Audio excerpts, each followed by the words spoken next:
नमस्कार, मी आलो, मी पाहिले आणि मी जिंकलो. आज आपण असे पुस्तक पाहणार आहोत ज्यात इकिगाई या जपानी संकल्पनेचा उगम स्पष्ट केला आहे. इकिगाई म्हणजे आपण दररोज उठण्याचं कारण, अशी गोष्ट जी आपल्याला आनंद, समाधान आणि प्रेरणा देते. जपानमधील ओकिनावा या बेटावरील लोकांचे जीवन हे या संकल्पनेचे जिवंत उदाहरण आहे. तेथे जगातील सर्वाधिक दीर्घायुषी लोक राहतात आणि त्यांचे आरोग्य, सकारात्मक दृष्टिकोन, सामाजिक नातेसंबंध आणि जीवनशैली प्रेरणादायी आहे. लेखकांनी या ठिकाणी जाऊन स्थानिक लोकांशी संवाद साधून त्यांच्या जीवनातील इकिगाई शोधण्याचा प्रयत्न केला.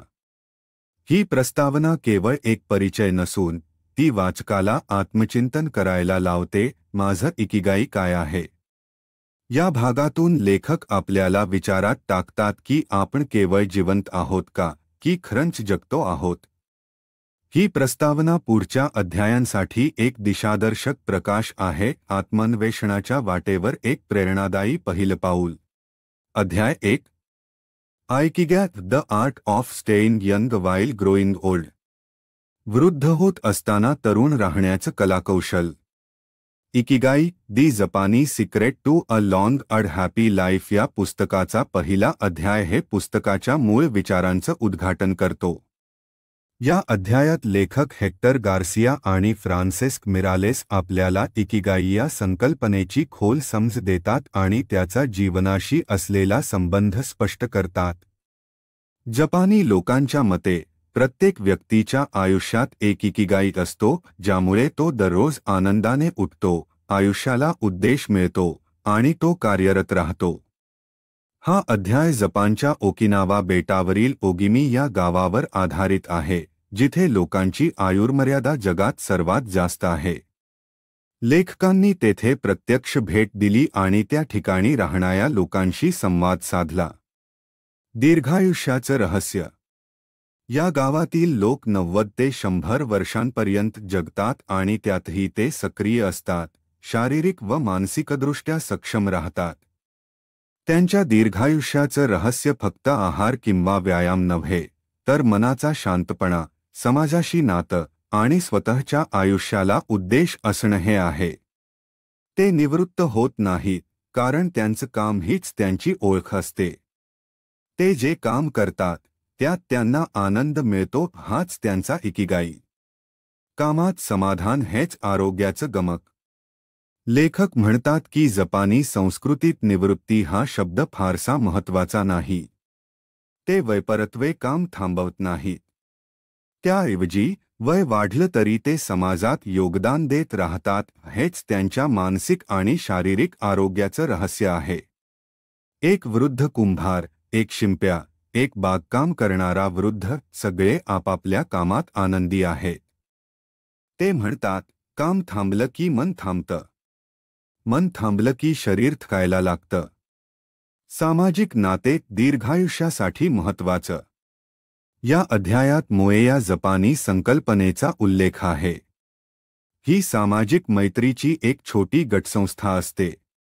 लोक नियमितपणे एकत्र जमतात, गप्पा मारतात, मदतीसाठी तयार राहतात.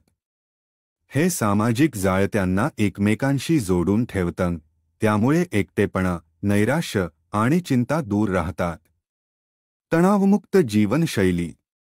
लेखकांनी जपानी लोकांचा जीवनाकडे पाहण्याचा दृष्टिकोनही उलगडून दाखवला आहे. ते जीवनातील प्रत्येक गोष्टीचा शांतपणे स्वीकार करतात. त्यांचं म्हणणं असतं की तणाव हे आजारांना आमंत्रण देतो. म्हणून ते इकिगाई शोधून शांत आणि एकाग्र जीवन जगतात. निष्कर्ष.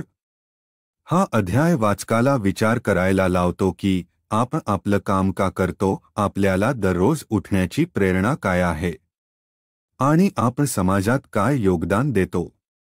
हे प्रश्न जर आपण स्वतःला विचारले तर आपलाही इकिगाई सापडू शकतो. इकिगाई ही केवळ दीर्घायुष्याची गुरुकिल्ली नाही, तर ती जीवनाला अर्थ देणारी अंतःप्रेरणा आहे.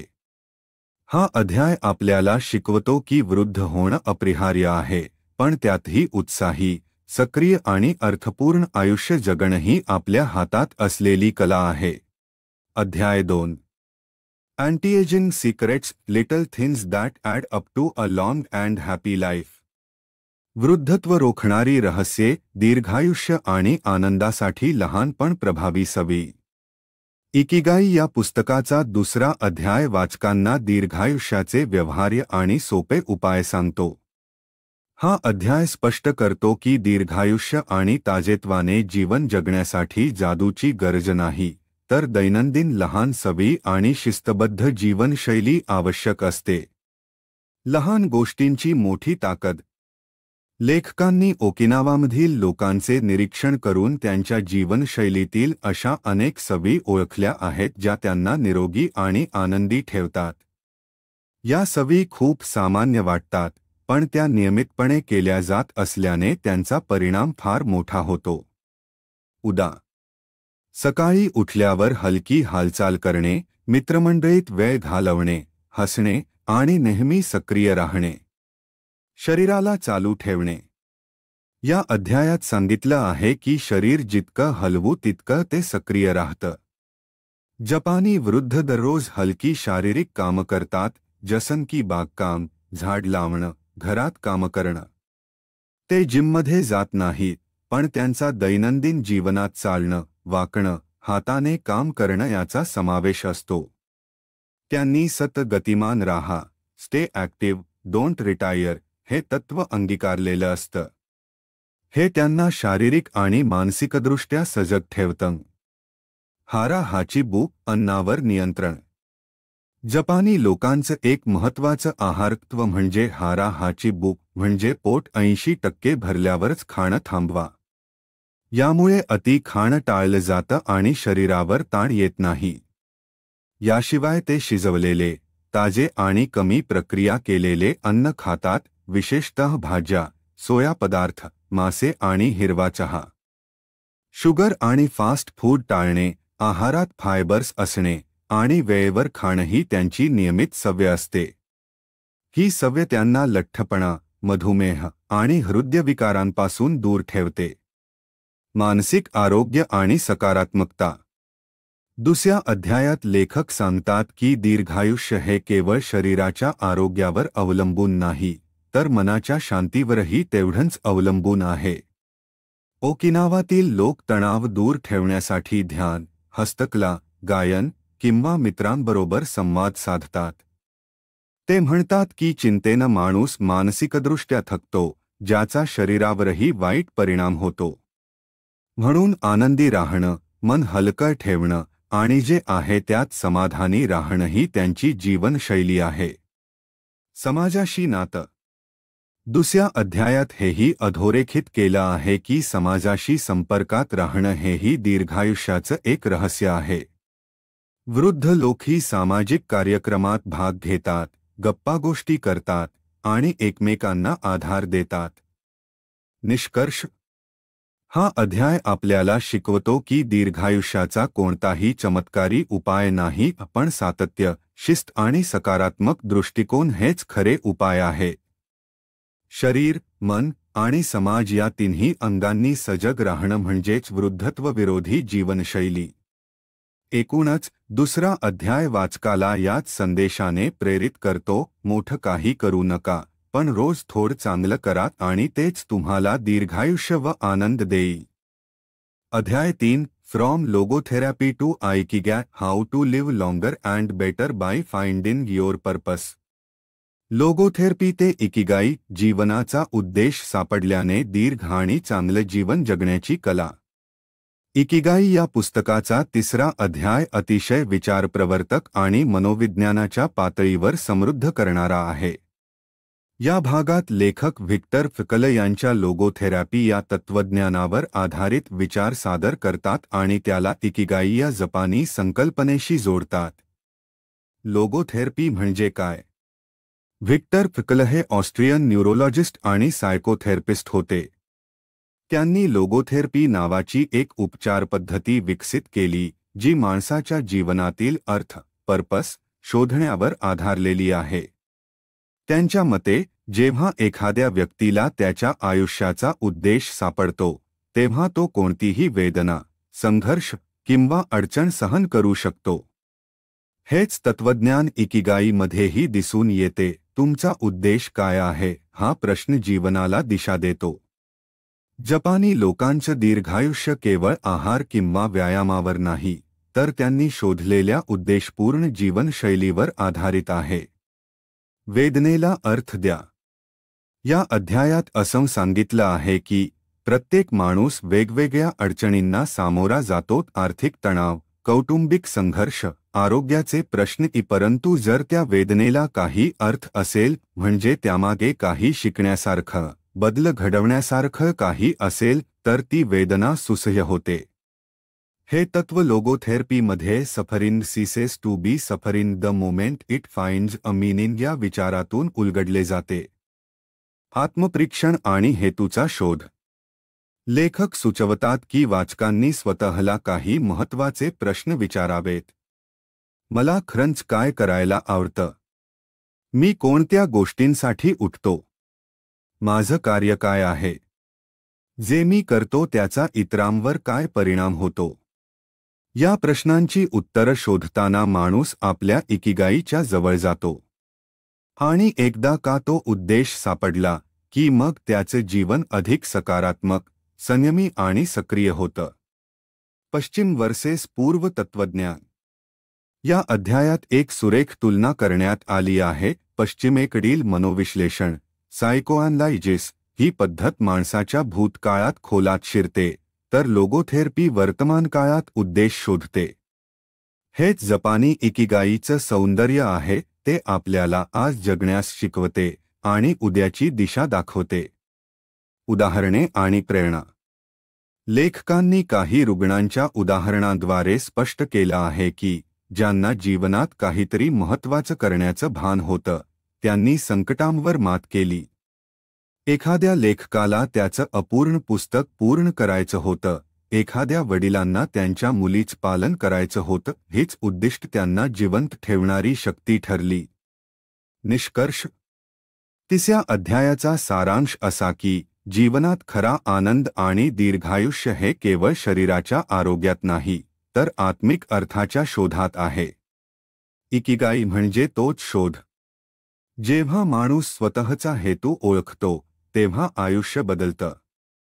लेखक आपल्याला सुचवतात, तुमचं इकिगाई शोधा, मग जीवनाचा प्रत्येक दिवस अर्थपूर्ण ठरेल. अध्याय 4. Find flow in everything you do, how to turn work and free time into spaces for growth. ज्या गोष्टी तुम्ही करता त्यामध्ये फ्लो अनुभवण्याची कला, काम आणि विरंगुळ्याचा उपयोग वैयक्तिक विकासासाठी. इकिगाई या पुस्तकाचा चौथा अध्याय एक अत्यंत महत्त्वाचा आणि प्रेरणादायी भाग आहे. या अध्यायात लेखक फ्लो या संकल्पनेवर प्रकाश टाकतात. फ्लो म्हणजे अशी स्थिती जिथे व्यक्ती पूर्णपणे आपल्या कामात रमते, वेळेचं भान राहत नाही आणि मन, शरीर आणि भावना या सर्व गोष्टी त्या कामात गुंतलेल्या असतात. हा अध्याय सांगतो की फ्लो ही स्थिती म्हणजेच इकिगाई सापडण्याचं प्रत्यक्ष लक्षण आहे. फ्लो म्हणजे काय? फ्लो ही संकल्पना मानसशास्त्रज्ञ मेहाली मेहाली यांनी मांडली होती. ती अशी अवस्था असते की जिथे व्यक्ती तिचं सर्व लक्ष, ऊर्जा आणि प्रतिभा एका कार्यावर केंद्रित करते, जणू ती त्या कामात मिसळून जाते. ते एखादं सर्जनशील काम असू शकतं, एखादा खेळ, एखादं पुस्तक वाचणं किंवा काम करताना निर्माण होणारी ती अव्यक्त ऊर्जा. लेखक सांगतात की फ्लो ही अवस्था ही व्यक्तीच्या आनंदाचं आणि समाधानी जीवनाचं मूळ असते. फ्लो कसा अनुभवता येतो? फ्लो साध्य करण्यासाठी काही गोष्टी आवश्यक असतात. तुमच्या कौशल्यांशी सुसंगत असलेलं कार्य, स्पष्ट उद्दिष्ट, त्वरित फीडबॅक म्हणजे काम करताना प्रगतीची जाणीव, व्यत्ययमुक्त, डिस्ट्रॅक्शन फ्री वातावरण, आत्मभान विसरण्याची स्थिती. लेखक सूचित करतात की ज्या कामात आपल्याला आनंद मिळतो, जिथे आपण वेळेचं भान विसरतो, तिथेच फ्लो निर्माण होतो आणि तोच आपल्याला इकिगाईच्या वाटेवर घेऊन जातो. फ्लो आणि इकिगाई यांचा संबंध. या अध्यायात फ्लो ही संकल्पना इकिगाईशी जोडली आहे. ज्या क्षणी माणूस फ्लो अनुभवतो त्या क्षणी तो पूर्णपणे आत्मानंद, तल्लीनता आणि मन शांती याचा अनुभव घेत असतो. तो क्षण आयुष्याचा खरा अर्थ समजण्यास मदत करतो. जपानी वृद्धही आपापल्या छोट्या छोट्या कामात जसन की बागकाम, हस्तकला, संगीत, चहा बनवणं त्या सगळ्यात फ्लो अनुभवतात. म्हणून ते सतत समाधानी आणि आनंदी राहतात. फ्लो कसा साधावा? काही उपाय. लेखकांनी फ्लो साधण्यासाठी काही सोप्या सवयी सुचवल्या आहेत. एका वेळी एकच काम करा. Single tasking. सोशल मीडियापासून आणि सततच्या व्यत्ययांपासून दूर राहा. वेळ ठरवा आणि त्या काळात पूर्ण एकाग्रता ठेवा. कामात स्वतःची आवड शोधा. सतत नवीन कौशल्यं शिका जिथे तुम्हाला थोडं आव्हान वाटेल. निष्कर्ष. चौथा अध्याय आपल्याला सांगतो की फ्लो ही स्थिती फक्त कलाकार किंवा प्रतिभावंतांसाठी नसून ती कोणालाही मिळू शकते जो आपल्या दैनंदिन कामामध्ये मनापासून आणि आत्मसंतोषाने गुंततो. फ्लो म्हणजे तुमचं लक्ष, ऊर्जा आणि आनंद एका कामात एकवटणं आणि हीच गोष्ट आपल्या इकिगाईच्या मार्गावर मोठं पाऊल ठरते. लेखक म्हणतात, don't multitask your life away. Find flow and you'll find meaning. अध्याय 5. Masters of longevity, words of wisdom from the world's longest living people. दीर्घायुष्याचे गुरु, जगातील सर्वाधिक दीर्घायुषी लोकांकडून शिकण्यासारख्या गोष्टी. इकिगाई या पुस्तकाचा 5वा अध्याय हे पुस्तकातील सर्वात मानवी आणि प्रेरणादायी भागांपैकी एक आहे. या अध्यायात लेखकांनी जपानच्या ओगिमी गावातील दीर्घायुषी वृद्धांशी प्रत्यक्ष केलेल्या संवादांवर आधारित अनुभव मांडले आहेत. हे लोक 90 ते 100 वर्षांपेक्षा जास्त जगले असूनही शारीरिकदृष्ट्या सक्रिय, मानसिकदृष्ट्या सकारात्मक आणि सामाजिकदृष्ट्या सशक्त आहेत. हा अध्याय आपल्याला शिकवतो की दीर्घायुष्य म्हणजे फक्त अधिक वर्ष जगणं नव्हे, तर आनंदाने, आरोग्याने आणि उद्देशपूर्ण आयुष्य जगणं हेच त्याच खऱ्या अर्थानं सौंदर्य आहे. दीर्घायुषी लोकांच्या जीवनशैलीतील वैशिष्ट्ये. लेखकांनी अनेक लोकांशी संवाद साधून काही सामान्य गोष्टी ओळखल्या ज्या त्यांच्या दीर्घायुष्याचे गुपित आहेत. 1. नेहमी सक्रिय राहा. ही मंडळी दिवसभरात काही ना काही करत असतात. बागकाम, स्वयंपाक, शिवणकाम, हस्तकला, चालणे वगैरे. ते काम थांबवत नाहीत कारण ते कामातच आनंद शोधतात. 2. मधुर आणि अर्थपूर्ण सामाजिक संबंध. ही वृद्ध मंडळी मोए नावाच्या मैत्री समूहात सामील असतात. ते नियमित भेटतात, गप्पा मारतात, मदतीसाठी तयार राहतात. एकटेपणापासून ही संरचना त्यांना दूर ठेवते. 3. आहारात साधेपणा आणि मर्यादा. हाराहाची बुही संकल्पना इथेही दिसते, म्हणजे 80% पोट भरल्यावर खाणं थांबवणं. त्यांचा आहार मुख्यतः वनस्पतीजन्य असतो. भाज्या, सोया पदार्थ, मासे, ताजं अन्न आणि हिरवा चहा. 4. सकारात्मक मानसिकता. या वृद्धांमध्ये तक्रारी फार कमी दिसतात. त्यांचे जीवनाकडे पाहणं साधं, समाधानी आणि सौम्य आहे. ते आज जगतात, लहान गोष्टीत आनंद शोधतात. 5. उद्देशपूर्ण आयुष्य. प्रत्येकाच्या जीवनात काहीतरी उद्देश असतो. एक वृद्ध कुंभार अजूनही भांडी बनवतो. एक आजी अजूनही सुतकाम करते कारण हे कामच त्यांचा इकिगाई आहे. वृद्धांचे शब्द, प्रेरणा देणारे विचार. लेखकांनी वृद्धांशी झालेल्या संवादांमधील काही विचार शेअर केले आहेत. तुमचं मन जर शांत असेल तर शरीराला त्रास होत नाही. मी थांबलो नाही म्हणून मी अजूनही इथे आहे. दररोज मी उठतो आणि काहीतरी नव्याने शिकतो. हे विचार या लोकांच्या जीवनाकडे सकारात्मक दृष्टिकोन आणि जिज्ञासू वृत्ती दाखवतात. वय कितीही झालं तरी शिकणं, काम करणं आणि समाजात योगदान देणं हे कधीच थांबत नाही. निष्कर्ष. 5वा अध्याय आपल्या समोर दीर्घायुष्याचं एक मानवी, सजीव आणि प्रेरणादायी चित्र उभं करतो. तो केवळ सिद्धांत नाही, तर प्रत्यक्षात जगणाऱ्या लोकांचं सत्य आहे. हा अध्याय आपल्याला शिकवतो की दीर्घायुष्य फक्त वैद्यकीय गोष्टींवर अवलंबून नाही, तर मनाचा निग्रह, शरीराची सक्रियता, समाजाशी नातं आणि आयुष्यातील उद्देश या सर्वांचा मिलाफ म्हणजेच संपन्न आणि समाधानकारक दीर्घायुष्य. अध्याय 6 lessons from Japan's centenarians traditions and habits for a long life. जपानमधील 100 वर्षांहून अधिक आयुष्य जगणाऱ्या लोकांकडून मिळालेले धडे, दीर्घायुष्यासाठी परंपरा आणि सवयी. इकिगाई या पुस्तकाचा 6वा अध्याय आपल्याला जपानमधील 100 वर्षांपेक्षा अधिक आयुष्य जगणाऱ्या व्यक्तींकडून थेट शिकण्याची संधी देतो. लेखकांनी ओकिनावामधील ओगिमी गावातील अनेक वृद्ध व्यक्तींशी संवाद साधून त्यांच्या जीवनशैलीतील महत्त्वाच्या सवयी, परंपरा, विचारसरणी आणि मूल्ये अभ्यासली आहेत. या लोकांचं दीर्घायुष्य हे काही एकाच गोष्टीमुळे नाही, तर त्यांचा समतोल जीवनशैलीचा एक समृद्ध ताणेबाणा आहे. 1. सक्रिय राहणं, रिटायर होणं. या लोकांसाठी निवृत्ती, रिटायरमेंट, म्हणजे केवळ नोकरी थांबवणं नव्हे, ते कधीच पूर्णपणे काम थांबत नाही, कारण त्यांना आपापल्या कामात अर्थ मिळतो.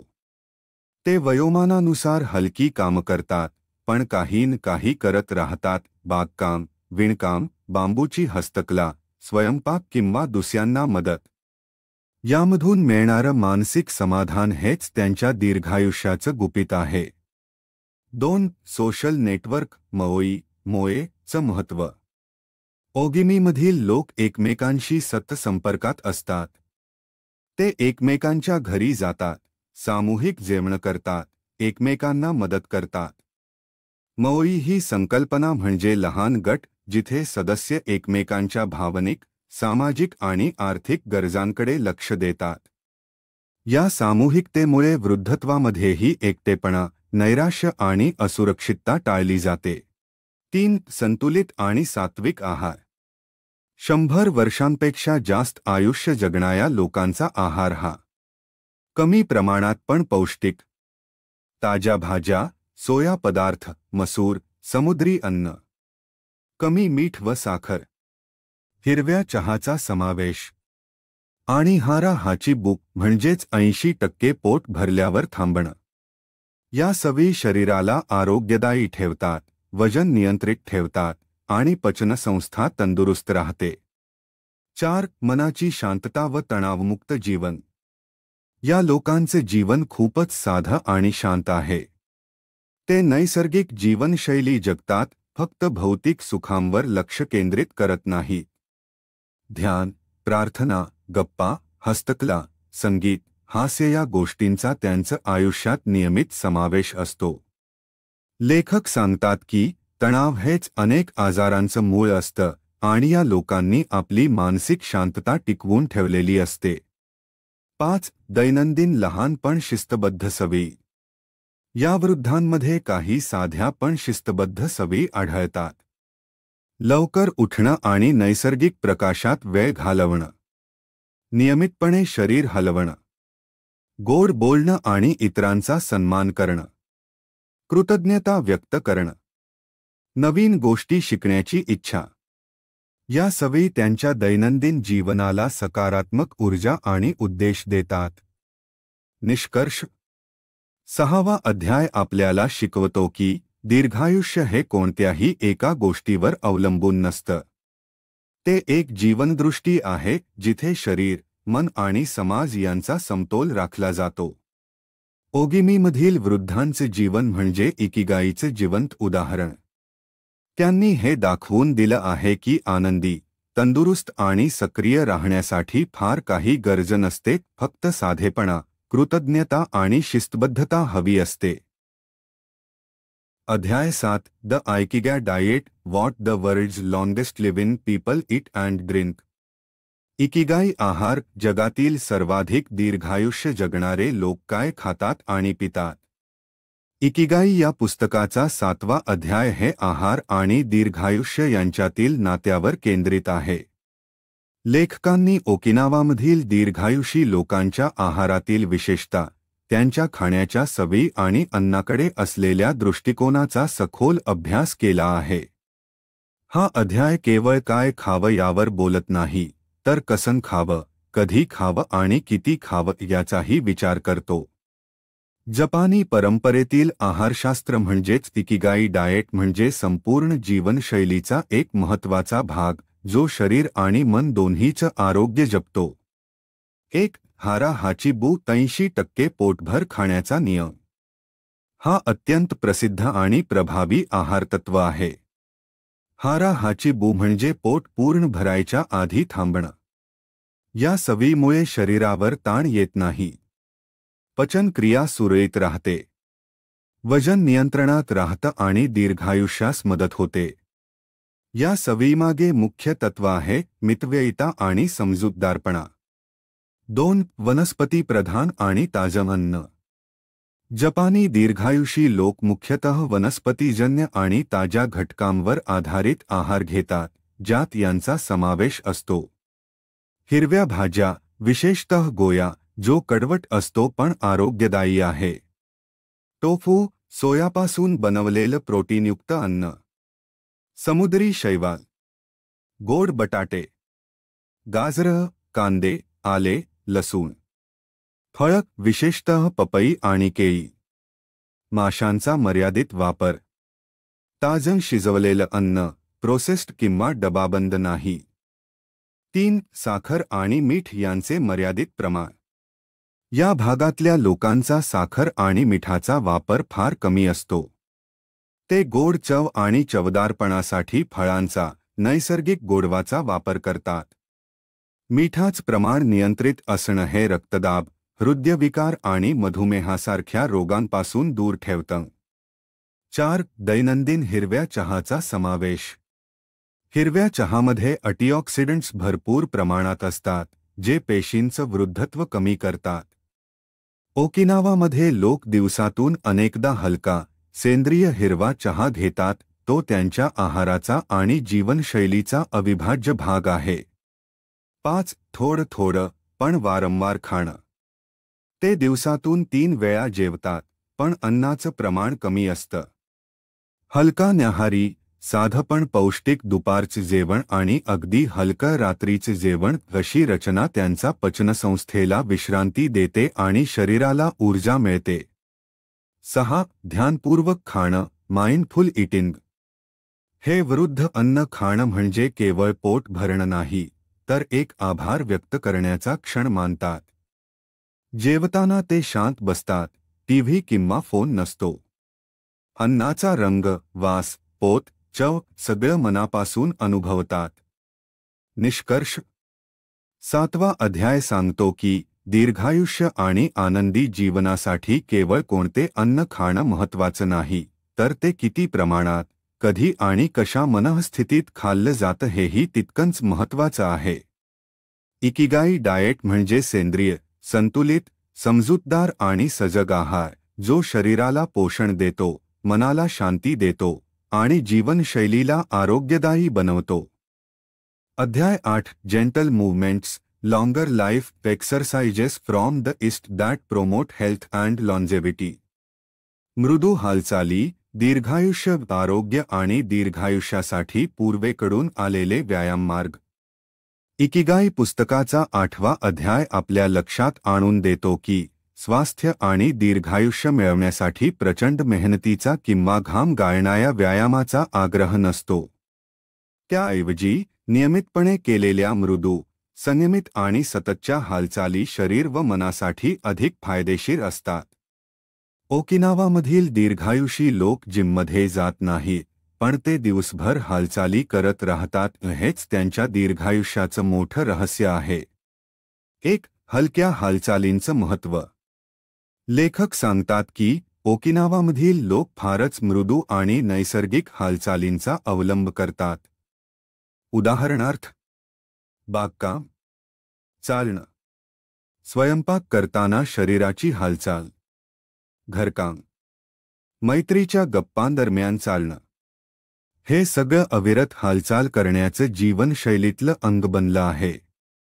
2. ताईची त्याची ताईची हा एक पारंपरिक चीनी व्यायाम प्रकार आहे जो मृदू, संथ आणि एकाग्रतेने केलेल्या हालचालींचा समुच्चय असतो. हे शरीर आणि मन यांच्यात समतोल निर्माण करतं, तणाव कमी करतं, सांधे, स्नायू आणि रक्ताभिसरण सुधारतं. ताई चीचा सराव करणाऱ्यांमध्ये दीर्घायुष्य, आत्मशांती आणि उत्तम मानसिक आरोग्य आढळून येते. 3. योग, शरीर आणि मनाचा एकात्म अनुभव. योग हे भारतातून आलेलं एक महान शास्त्र आहे आणि या अध्यायात लेखक त्याचंही महत्त्व सांगतात. योगासने शरीराला लवचिकता, ताकद आणि संतुलन देतात. प्राणायाम श्वसनशक्ती वाढवतो. ध्यान मानसिक तणाव कमी करतं आणि एकाग्रता वाढवतो. जपानी वृद्धही ध्यान, श्वासोच्छ्वासाचे व्यायाम आणि शांततेचा सराव करतात, जे त्यांच्या दीर्घायुष्याला पोषक ठरतात. 4. डोंट स्टॉप मूव्हिंग हे तत्व. या भागातील वृद्ध कधीच थांबत नाहीत. वयोमान वाढलं तरी त्यांची दैनंदिन कृती सुरू असते. ते घराभोवती फिरतात, बागकाम करतात, इतरांना मदत करतात. ही अविरत हालचाल म्हणजेच त्यांची फिटनेस रुटीन आहे. ते मूव्ह लिटल अँड ऑफन हे तत्व पाळतात, म्हणजेच दिवसभर थोड्या थोड्या हालचाली करत राहणं. 5. स्वतःच्या आनंदासाठी हालचाल करा. हे वृद्ध व्यायामासाठी तणाव घेत नाहीत. ते हालचालीत आनंद घेतात. गाण्याबरोबर नाचणं, मैत्रिणींशी चालत गप्पा मारणं, मुलांसोबत खेळणं त्या गोष्टी त्यांच्या दैनंदिन आयुष्याचा भाग असतात. हे दाखवतं की शरीर सशक्त ठेवण्यासाठी सध्या आणि सर्जनशीलतेने हालचाल करणं अधिक परिणामकारक ठरतं. निष्कर्ष. 8वा अध्याय आपल्याला समजावतो की दीर्घायुष्यासाठी आणि आनंदी जीवनासाठी व्यायाम म्हणजे शिक्षा नसून जीवनशैलीचा आनंददायी भाग असावा. नियमित आणि मृदू हालचाली, योग आणि ताईची यासारखे एकाग्रता वाढवणारे व्यायाम, शरीर आणि मन यांचा समतोल, आणि सर्वात महत्त्वाचं हालचालींतून मिळणारा इकिगाई. हेच या अध्यायाचे सार आहे. सतत हालचाल करा, पण ती आनंदात करा. दीर्घायुष्य तुमचं स्वागत करेल. अध्याय 9. Resilience and wabi sabi, how to face life's challenges with elegance and strength. लवचिकता आणि वाबीसाबी, जीवनातील आव्हानांना सौंदर्याने आणि ताकदीने सामोरे जाण्याची कला. इकिगाई या पुस्तकाचा 9वा अध्याय आपल्याला जीवनातील अडथळ्यांना आणि संघर्षांना सौम्यतेने, स्वीकाराने आणि अंतःशक्तीने सामोरे जाण्याचं तत्त्वज्ञान शिकवतो. या अध्यायात लेखकांनी 2 जपानी संकल्पना विशेषतः समजावून सांगितल्या आहेत. 1. रिजिलियन्स, लवचिकता. 2. वाबीसाबी, वाबीसाबी अपूर्णतेचं सौंदर्य. या दोन्ही तत्त्वज्ञानांमुळे माणूस संकट झेलू शकतो, तुटलेलं मन परत सावरू शकतो आणि जीवनात अर्थ शोधू शकतो, म्हणजेच इकिगाई. 1. रिजिलियन्स, मानसिक आणि भावनिक लवचिकता.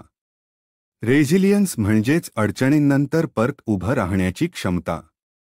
जपानी लोक याला खूप महत्त्व देतात. संकट, नुकसान, दुःख या टाळता येत नाहीत. पण त्यांच्याकडे कसं बघावं हे आपल्या मानसिक ताकदीवर अवलंबून असतं. जपानी संस्कृतीत किंत्सुगी नावाची एक कला आहे, तुटलेल्या मातीच्या भांड्यांना सोन्याने जोडण्याची. याचा अर्थ असा की भूतकाळातल्या जखमा किंवा तुटलेपणाला लपवू नका, त्याला स्वीकारा आणि त्यातून सौंदर्य निर्माण करा. रेझिलियन्स म्हणजेच तुटूनही पुन्हा उठणं, अधिक शहाणपणाने, अधिक सौंदर्याने. 2. वाबीसाबी, अपूर्णतेचं सौंदर्य. वाबीसाबी ही एक सुंदर जपानी जीवनदृष्टी आहे. ती आपल्याला अपूर्णता, साधेपणा, क्षणिकता आणि नैसर्गिकतेत सौंदर्य शोधायला शिकवते. आपण परिपूर्णतेच्या मागे धावतो, पण वाबीसाबी सांगतं की अपूर्णताच खरी आणि सुंदर असते. आपलं जीवन, आपलं शरीर, आपलं घर नातेसंबंध हे सर्व कधीच परिपूर्ण नसतात. वाबीसाबी शिकवत की त्यातच सौंदर्य आहे. हा दृष्टिकोन माणसाला तणावमुक्त करतो, स्वीकारशील बनवतो आणि आतून शांत करतो. संघर्ष म्हणजे वाढीची संधी. लेखक सांगतात की ओकिनावातील दीर्घायुषी लोकांसोबत बोलताना एक गोष्ट लक्षात आली. ते जीवनातील प्रत्येक आव्हानाला शिकण्याची आणि वाढण्याची संधी मानतात. त्यांना आरोग्याच्या समस्या, आप्तांचा मृत्यू, आर्थिक अडचणी यांचाही सामना करावा लागला. पण त्यांनी प्रतिक्रिया न देता शांततेने स्वीकार करणं आणि सकारात्मक कृती करण्याचा मार्ग निवडला. हीच खरी रिसिलियंट माइंडसेट आहे. ध्यान, ध्यानपूर्वकता, माइंडफुलनेस आणि आत्मनिरीक्षण. या अध्यायात लेखक सांगतात की ध्यान आणि आत्मनिरीक्षण या सवी मानसिक लवचिकता वाढवतात. प्रत्येक दिवसासाठी कृतज्ञता व्यक्त करणं, मन शांत ठेवणं, स्वतःला दोष न देता स्वीकार करणं आणि जीवनाला प्रवाहात फ्लो जगणं. या सवयी आपल्याला प्रत्येक वळणावर संयमी आणि आनंदी ठेवतात. निष्कर्ष. 9वा अध्याय सांगतो की इकिगाई म्हणजे केवळ जीवनातील उद्देश शोधणं नव्हे, तर त्याला अडथळ्यांमधूनही टिकवून ठेवणं. रेझिलियन्स आपल्याला तुटल्यावर उभं राहायला शिकवतं. वाबीसाबी आपल्याला अपूर्ण, साध्या गोष्टींमध्येही सौंदर्य अनुभवायला शिकवतं. या दोन संकल्पना जीवनातील दुःख, त्रास, अपयश यांना सकारात्मकतेने सामोरे जाण्याचं बळ देतात. तुटलेल्या गोष्टींनाही सौंदर्य असतं आणि त्या तुटलेल्या रेषांमधूनच आपल्या इकिगाईच्या अर्थाने प्राकट्य होतं. अध्याय 10 Ikigai the art of living. Ikigai जगण्याची कला. इकिगाई या पुस्तकाचा शेवटचा आणि 10वा अध्याय म्हणजे या संपूर्ण प्रवासाचं सारसंकलन आहे. लेखक हेक्टर गार्सिया आणि फ्रान्सिस्क मिरायेस आपल्याला एका शांत, खोल अनुभवाच्या उंबरठ्यावर घेऊन जातात, जिथे इकिगाई म्हणजे काय हे केवळ परिभाषा नसून एक जीवन पद्धती, एक सखोल अंतर्गत जाणीव आहे. या अध्यायात ओकिनावामधील 100 वर्षीय वृद्धांशी झालेल्या संवादातून लेखके इकिगाईचं गूढ उलगडतात आणि हे सांगतात की जगणं म्हणजे उद्दिष्ट गाठणं नव्हे, तर अर्थपूर्णतेने प्रत्येक क्षण जगणं. एक इकिगाई म्हणजे प्रत्येक दिवसासाठी एक कारण. प्रत्येक ओकिनावावासी वय काहीही असो, दररोज उठण्यामागे एक छोटंसं का असेल तरी कारण शोधतो. हे कारण कोणासाठी सेवा असू शकतं, एखादा छोटा व्यवसाय, आपली कला, बागकाम किंवा फक्त नातवंडांबरोबर वेळ घालवणं. हे का म्हणजेच इकिगाई, जीवनातले छोटे पण अर्थपूर्ण हेतू. 2 काम पण ताणाविना. लेखक सांगतात की ओकिनावातील वृद्ध वयोमानानंतरही काम करतात, पण ते तणावमुक्त, प्रेमानं आणि समाजोपयोगी स्वरूपात. निवृत्त होत नाहीत, पण वेग कमी करतात. ही कामातली सहजता आणि आनंदच त्यांना दीर्घायुष्यास पात्र ठरवतो. 3 समाज आणि समुदायाशी नातं. या अध्यायात ठळकपणे जाणवतं की इकिगाई म्हणजे व्यक्तिगत अनुभव असला तरी त्याची मुळे समाजात खोल असतात. वृद्ध लोक मुई नावाच्या सामाजिक गटांमध्ये सक्रिय राहतात, जिथे परस्पर मदत, संवाद, खेळ, गप्पा, वाचन इत्यादी चालतं. हे सामाजिक जाळं त्यांचं मानसिक आणि भावनिक आरोग्य टिकवून ठेवतं. 4 प्रवाहात फ्लो जगणं. लेखक फ्लो या संकल्पनेवर भर देतात, म्हणजे एखाद्या कार्यात पूर्णपणे गुंतून जाणं, वेळेचा विसर पडणं. जपानी वृद्ध हे साध्या कृतींमध्ये जसं की बागकाम, हस्तकला, स्वयंपाक, वाचन प्रवाह अनुभवतात. हे मनाला शांतता, स्थैर्य आणि आनंद देतं आणि इकिगाई अधिक गहिर करतं. 5 आत्मशोध आणि साधेपणात सौंदर्य. अध्यायाच्या शेवटी लेखक आपल्या वाचकांना विचारायला लावतात, तुमचं इकिगाई काय आहे? उत्तर कोणालाच लगेच सापडत नाही. पण शोध सुरू करणं, प्रत्येक दिवशी ते थोडं थोडं शोधणं हेच इकिगाईची सुरुवात आहे. आणि ते सापडलं की जीवनाला एक नवा अर्थ, शांती आणि समाधान मिळतं. निष्कर्ष. 10वा अध्याय सांगतो की इकिगाई म्हणजे केवळ दीर्घायुष्याचं रहस्य नाही, तर अर्थपूर्ण, समाधानी आणि सौंदर्यपूर्ण जीवन जगण्याची कला आहे. छोट्या गोष्टींत अर्थ शोधणं, समाजाशी जोडलेलं राहणं, तणावमुक्त कार्यात आनंद घेणं आणि आत्मशोधाच्या प्रवासात स्वतःला समजून घेणं, हेच खरं इकिगाईचं सार आहे. तुमचं इकिगाई शोधा आणि प्रत्येक दिवस अधिक अर्थपूर्ण, जिवंत आणि सुंदर बनवा. मग तुम्हीही म्हणू शकता, मी आलो, मी पाहिले आणि मी जिंकलो. लाईक आणि सबस्क्राईब करायला विसरू नका, कारण आम्ही घेऊन येणार आहोत नवनवीन पुस्तकांची भेट तुमच्यासाठी.